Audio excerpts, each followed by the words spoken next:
Okay, so this weekend I'm going to do a video on the removal of the factory radio. I already did remove the radio because I was working on it. It turns out it's going to be too expensive to fix, so I'm just going to remove it. I did order the Skillard plate for single DIN installation. I was looking into possibly a Alpine head unit that maybe like a 6 or 7 inch model, but it would come too close to the AC controls and the AC vents. So I'm just going to opt with the single DIN Alpine head unit, and I'm going to replace the speakers too. Probably going to leave the factory ones up here alone for now. They actually are working pretty well. But I'm going to remove the rear ones. And I know some of you have already posted that these rear ones can be kind of a pain to find. Because basically it says 5 1/4, right, from Crutchfield, but that's not true. They're like 5 1/2. And when you order the speakers, whether they're Alpine or Kicker, you get this problem. I'm going to show you. They don't quite fit, and I'll show you what actually I did as a solution. And I'll show you what I did earlier, how to fix this problem, make a custom mount that is airtight, so that way you get the best sound quality possible. And I will go into details of how I did this with the original speaker, cutting it and using it as a mount. I'll go into details about that shortly. Okay, so I already opened it up, and if you notice, these are actually Hitachi 8-watt, 8-ohm speakers. It's in fairly good condition. Yes, they do still work, but I'm going to go to a more reliable 4-ohm unit. The Kicker ones I think are rated for a lot more than that. 6 times more? I don't know. I'll show you here shortly, but just want to make note of the polarity and the wiring and how I'm going to disconnect this. But also I'm going to go and remove the radio from the seat as well. So we'll put this to the side for now. And I'll go ahead and disassemble this, because there's several screws you got to take into account to remove this perfectly. You probably saw in past videos that I already had this out at one point. I put it back in just for aesthetics, but I'm going to remove it once more again to do this right. Okay, so just I forgot to shoot this part. So basically, you remove the screw on the bottom part of the radio. On the bottom, there's one right here. Once you remove the screw, you're gonna have 2 more that you have to remove. Once you remove those, you're going to remove these screws here. Take this plate out. You're going to see some more screws behind up here to secure this base, and it all comes out. Same thing on the other side. So repeat the same process on the other side as well. Once you remove those screws, you're going to see this wire right here connected to the light for the floor panel. Let's disconnect those.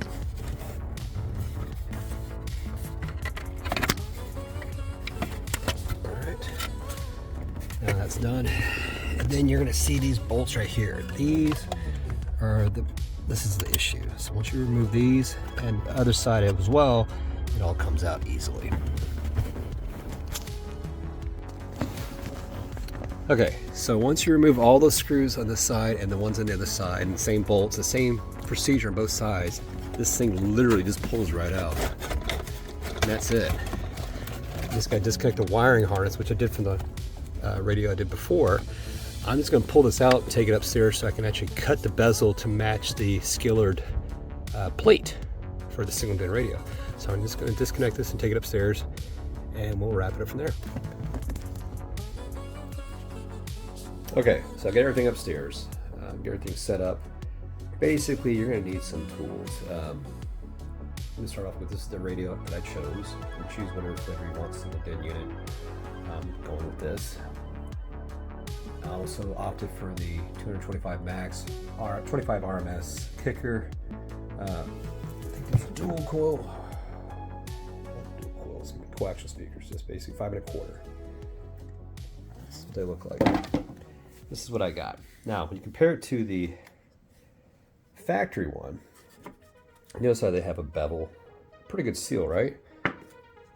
Not so much here, and it's not going to seal properly, and I'll tell you why, because this is the problem. When you line these up, you can see what I'm talking about. See, there's going to be a gap.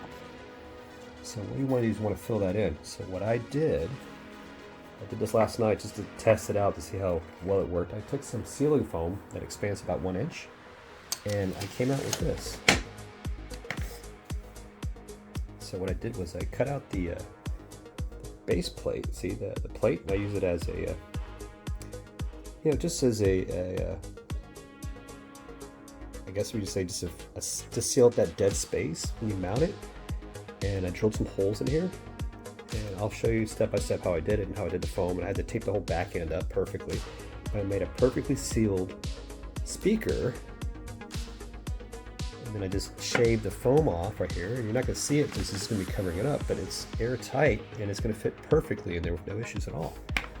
And I still left room here for the original holes for the speaker grill. So it's going to mount up pretty tight and solid. You're not going to have any air leaking from the side, and to some of the audio purists who might appreciate this. Some of you probably just don't care. That's fine. But I'm going to go through the process step by step, and then I'm going to basically disassemble that completely and do the template as well. Okay, since I don't have my harness with me, I'm just going to do this by hand. So basically I'm going to explain. I'm going to cut these posts carefully right on the edge here, all the way, all 4 corners. And then from there I'll disassemble and you'll see how I made the template. Okay? So, yeah, that's going to happen. So I'll cut away for that.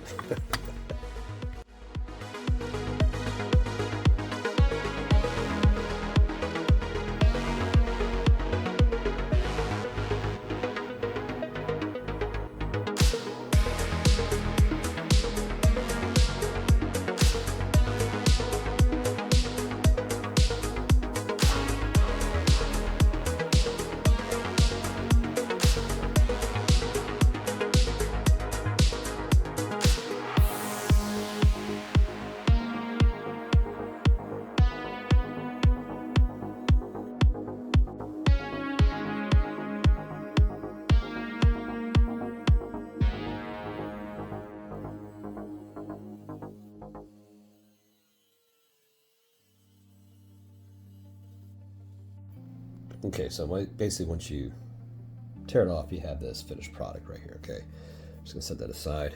And you're gonna tear this all out, cut it out with a knife, razor blade, and you'll have a template that we're gonna use next. We're gonna mark it, and we're gonna use that for the other speaker. And I'll show you what it looks like here shortly.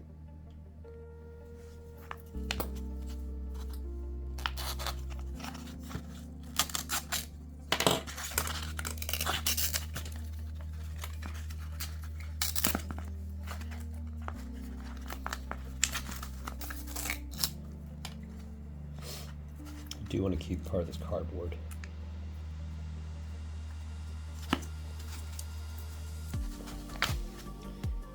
Probably should, that should just come out. Oh, there it goes. Cut all the way through so it will.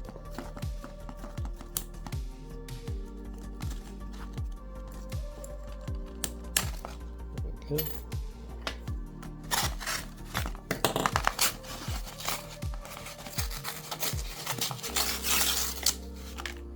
This is the template we're going to use. Just going to tear this out. Again, cut it out. Razor blade, knife, whatever you want works. Just get it out of there.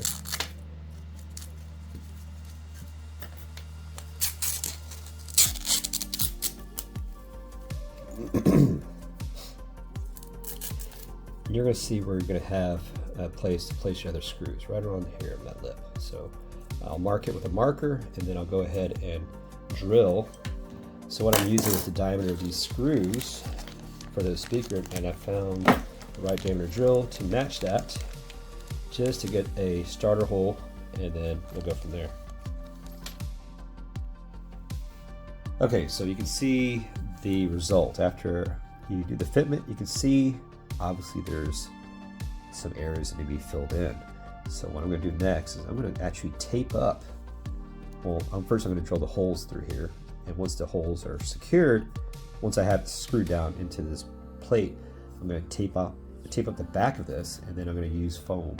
I'm going to use this basically what I did with the other one. I'm just do some insulation foam, and it's going to expand, and then we're going to let it dry and then trim it with a knife, and it's going to look just like this. So it's going to look like this.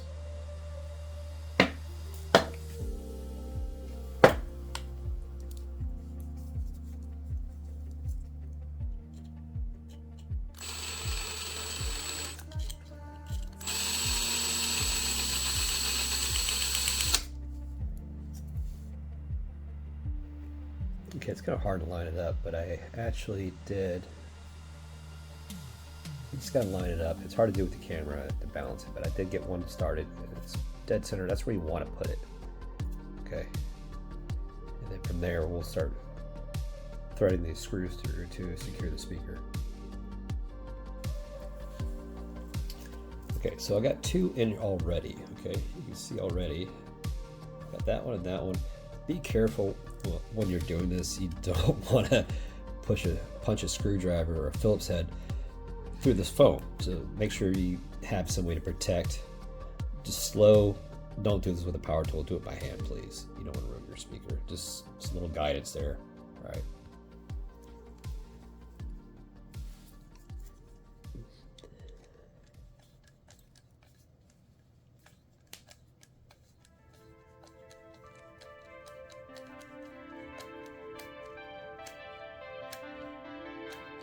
Now once they're pretty tight, we're going to take that angle grinder, we're going to cut off these screws here, and then we're going to tape off this back end here with some tape, which I have right over here, and then we're going to install the foam. And then we're going to let it sit for 15-20 minutes and then cut off the excess. And then we're going to install it in the car. We're going to attach the wires and crimp them. This will be a done deal. Now I might do the actual other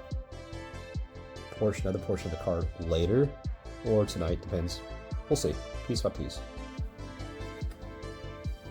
All right.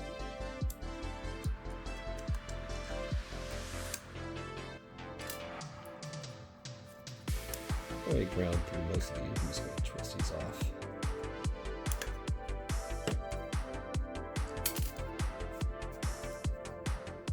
Then we're going to tape it up.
The next step is I'm going to install the foam. I have to be really quick before the stuff dries. Just put a little bit in there, it's going to expand. Spray it really good in there.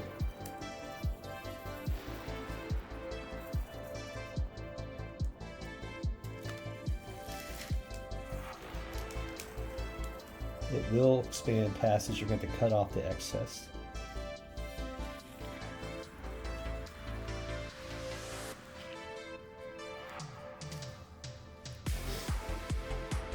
It's going to get crazy when it expands. And make sure you're wearing gloves when you do this, because if you don't, this stuff's pretty sticky. Really a pain in the ass to get off your hands. Plus, it's probably toxic too, so there's that. Alright. Let's see if we can fit. Yeah, it's going to get real messy. So, that being said,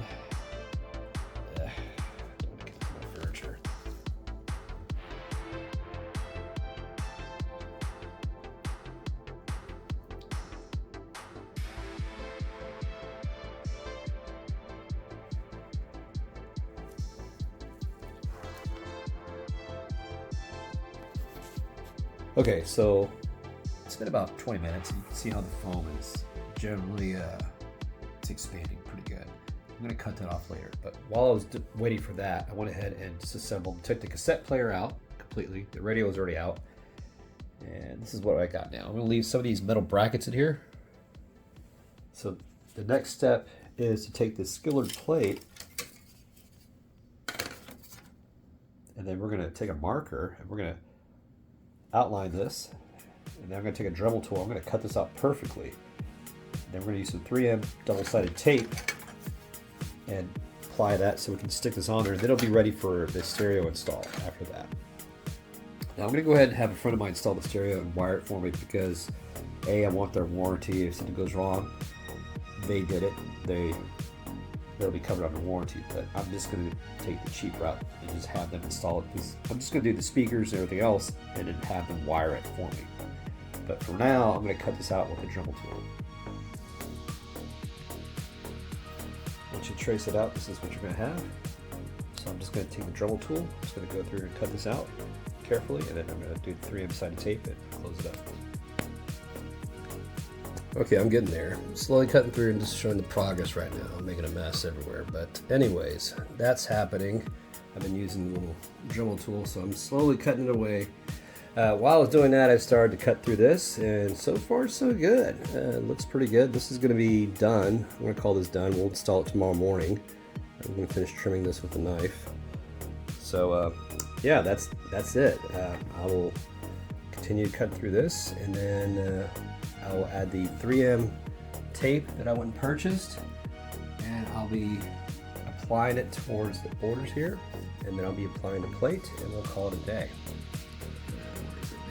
And there's the plate. All right. Also, the back side, I'm taking the tape off, and this is what it looks like. Turned out pretty good. Sealed up tight. I think we're done. So that's the finished product. So the idea about sealing it up with that expanding foam was right on the money. So something kind of cool, modified, and it fits perfectly in the car. So just something to do for the 280ZX. Okay, so here's the finished product. Neatly as possible. This should slip right over that. There you go. All I gotta do is tape it down, and we should be good to go. And we're gonna have to slide the single DIN radio in that. Alright, so what I did was I applied the adhesive tape, the 3M tape needed to, this stuff's super sticky. Once I pull this red tape and apply the plate, this is not coming off, so this is it. No going back at this point without destroying this. But yeah, that's it. So let's do this. Okay, moment of truth here. Here we go.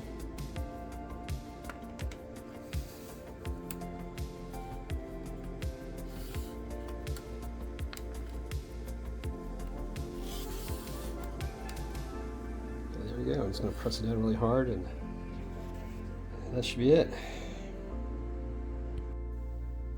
Okay, it's morning, and the final steps is to add butt connectors and then get into the car and install these into the behind the seats. So just some simple. I haven't had my coffee yet. Working on it.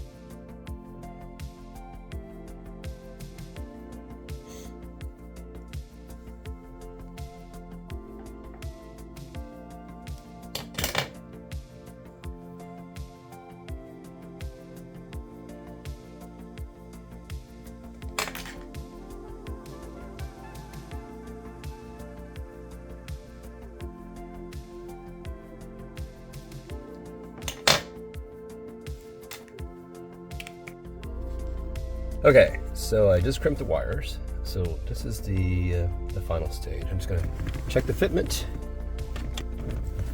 And so far, it looks like it's gonna fit pretty nice. Perfect. Wow. Yeah, that is perfect. Cool. All right, just gonna put the grill on and tighten it down and do the same for the other side, and we're good to go.